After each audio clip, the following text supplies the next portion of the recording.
সবাইকে স্বাগত জানাচ্ছি আজকের ভিডিওতে।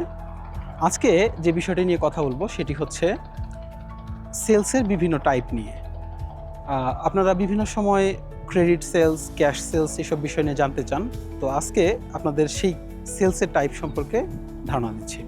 প্রথমেই যদি আসি, ক্যাশ সেলস বলতে আসলে কী বোঝায়? ক্যাশ সেলস বলতে বোঝায় যখন কাউকে বা কোনো কাস্টমারকে আপনি পণ্য দেন, তার সাথে সাথেই তার কাছ থেকে যে আদায়কৃত অর্থ সেটি নিয়ে নেওয়াকেই হচ্ছে ক্যাশ সেলস। অর্থাৎ আপনি পণ্য দিচ্ছেন, আরেক হাতে টাকাটা নিচ্ছেন। এই বিষয়টাকে বলা হচ্ছে ক্যাশ সেলস। ক্যাশ সেলসের সুবিধা হচ্ছে এতে ঝুঁকি কম থাকে।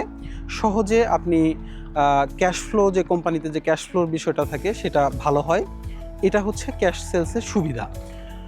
এরপরে দ্বিতীয় যে বিষয়টি আসছে সেটি হচ্ছে ক্রেডিট সেলস। ক্রেডিট সেলস হচ্ছে আপনি আপনার কাস্টমারকে একটি পণ্য দেবেন, সেই কাস্টমার পণ্যটি আরেকজন কাস্টমারের কাছে বিক্রি করে, অর্থাৎ লাস্টলি কনজিউমারের কাছে বিক্রি করে তারপর নির্দিষ্ট টাইম পরে, সেটা 30 দিন হতে পারে, 60 দিন হতে পারে, বা এর চেয়ে বেশি সময় হতে পারে, অর্থাৎ পণ্য বিক্রির পরে সে আপনাকে টাকাটা পৌঁছে দেবে। এই বিষয়টাকে বলা হচ্ছে ক্রেডিট সেলস। তো ক্যাশ সেলস এবং ক্রেডিট সেলস দুটি জনপ্রিয় সেলস পদ্ধতি।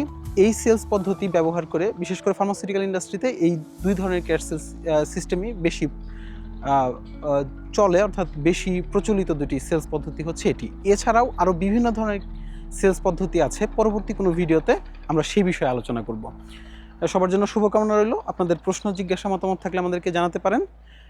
আর পরবর্তী ভিডিও দেখার আমন্ত্রণ জানিয়ে আপাতত বিদায় নিচ্ছি। ধন্যবাদ সবাইকে।